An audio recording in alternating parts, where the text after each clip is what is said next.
The Black Dandyism. Black Dandyism. Black Dandyism. It's the fucking Black Dandy. I'm sorry, I don't want to be implicated with that shit.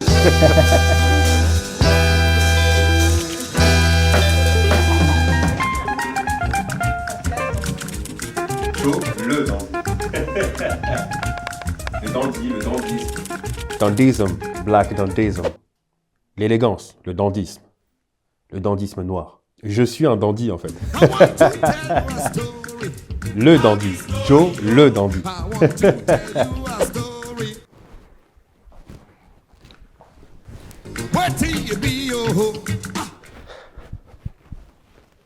Hi.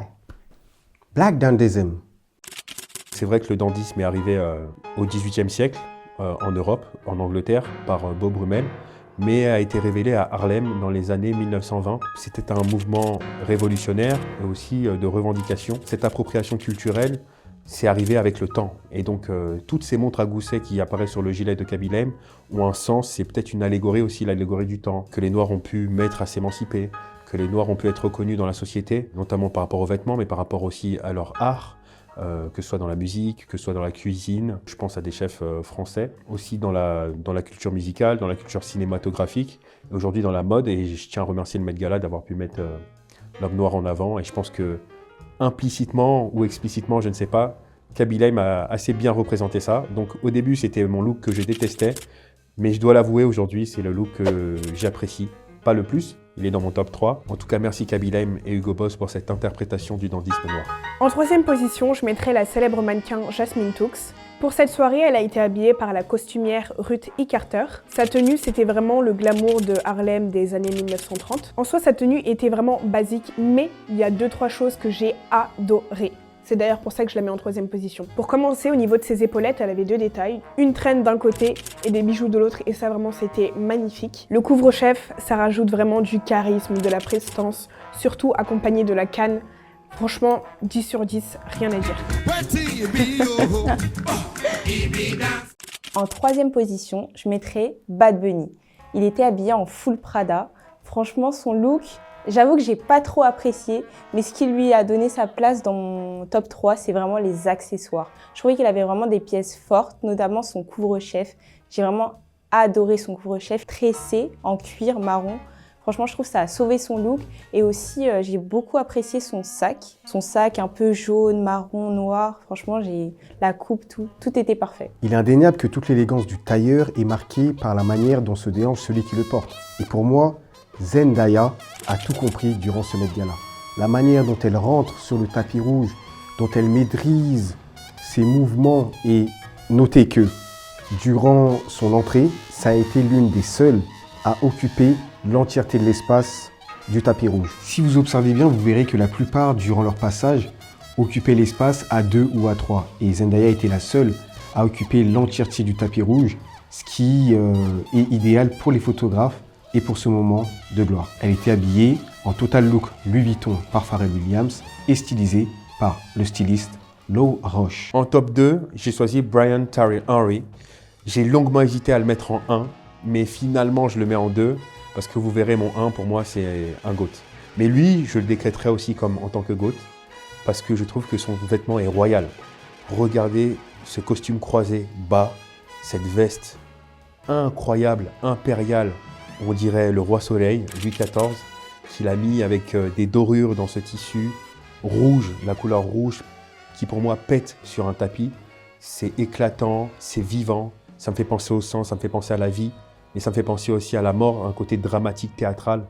Et j'adore comment il met ça en avant, avec ses bijoux, ses boucles d'oreilles très extravagantes. J'aime ces bottes noires qui sont remontées haut, qui font penser un petit peu à la chasse, mais aussi ça évoque tout à fait la mode. Parce que les bottes, dans le vestiaire masculin comme dans le vestiaire féminin, ou les boots, Chelsea boots, c'est quand même un élément important. Et ces bijoux et ces broches que je trouve vraiment glorieux et majestueux. Et pour moi, il l'incarne tellement bien parce qu'aucune autre personne n'a pu le porter comme lui. On a vu quelques similitudes sur le tapis, mais je trouve que c'est celui qui l'a le mieux porté. Et je trouve assez dommage qu'il n'a pas été assez mis en avant parce que pour moi, cette tenue, c'est un 1000 sur 10 et elle mérite tellement d'être mise en lumière. Franchement, bravo à lui. Et bravo à Orange Culture d'avoir proposé une telle DA que je trouve folle. En deuxième position, je mets Queen Riri.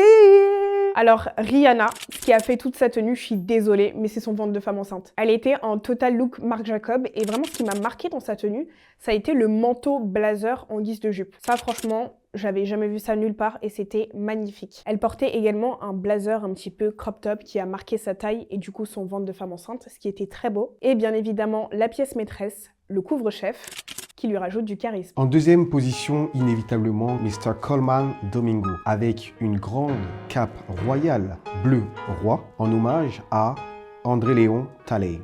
Une tenue signée Alessandro Michele de Maison Valentino. J'ai particulièrement apprécié la séquence interview aux côtés de Teyana Taylor, ce contraste entre le bleu et le rouge, magnifique. En deuxième position, je mettrais Lauryn Hill. Je trouvais qu'elle était rayonnante, c'était vraiment le soleil de ce Met Gala. Elle portait un tailleur jaune un peu poussant, mais je trouvais que c'était vraiment élégant et ça lui allait vraiment super bien. De par les détails vraiment prononcés qui sortaient du costume, c'était vraiment trop beau. Et pour finir, en première position, mon bébé, le roi des femmes, le crush de toutes les femmes, le crush de tous les hommes, le plus beau du monde entier, Kiss Power. Oh là là là là là là, mais qu'est-ce qu'il était beau! En fait, déjà, il aurait pu venir en sac poubelle, il aurait été incroyable.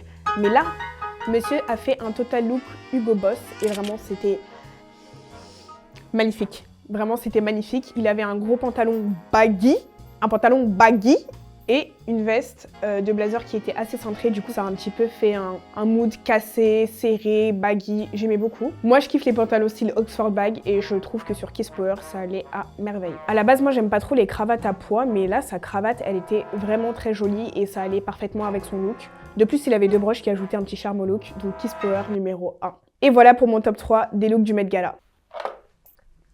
Est-ce que vous pensez que j'avais ma place ou pas? Moi, je pense que oui. Mon coup de cœur du Met, c'est Damson Idris. Il nous a fait un reveal vraiment d'enfer. Il est venu avec une combinaison de F1, notamment par rapport à la sortie de son film.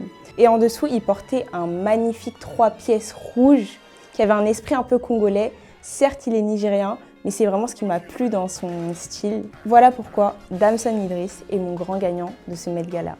En première position, bien entendu, le pilote de Formule 1, l'homme tellement talentueux, tellement beau, qui fait charmer les dames et qui inspire les hommes, Lewis Hamilton. Bravo à Grace Wellbonner d'avoir proposé une tenue aussi raffinée, aussi élégante, aussi ravissante. J'ai même pas les mots pour décrire cette tenue qui est juste impeccable. Un 3 pièces, totalement blanc immaculé, avec des souliers noirs, avec un détail, une boucle en diamant. On a des broches. On a des détails sur la sangle, si je peux appeler ça comme ça, qui dépasse de sa veste, avec des bijoux africains mélangés à cette sobriété. Il le porte tellement bien et j'ai trouvé que le détail qui rajoute tout le côté dandisme et le côté aussi USA, le côté Harlem, c'est le béret qu'il a choisi de mettre, qui pour moi est un détail très explicite et qui lui va très très bien. Mais je reste fasciné par le nœud papillon, par la veste à queue de pie. Tout est beau, tout est magnifique. Et je pense qu'il n'y a pas besoin de le décrire plus que ça, il y a juste à regarder pour voir à quel point c'est magnifique. Lewis, tu demeures le GOAT du Met Gala. 2024, pour moi, t'as tout tué, t'étais en noir.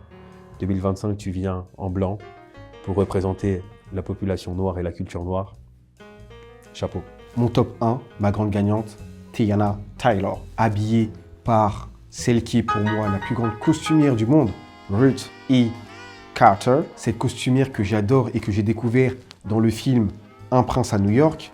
Et pour moi, il y avait cet éblouissement ce soir au Met Gala dès que j'ai vu la tenue de Teyana Taylor. Teyana Taylor was definitely the black winner, the Black Panther of this Met Gala. Thank you. See you.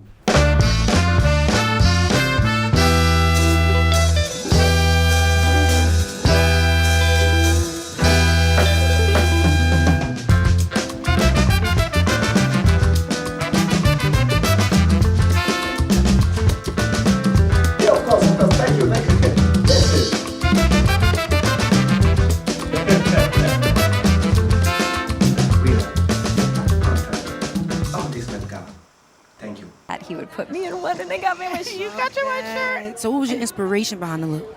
The inspiration behind the look, there was, honestly, was Andre Leon Talley. Bombastic side eye, criminal offensive side eye.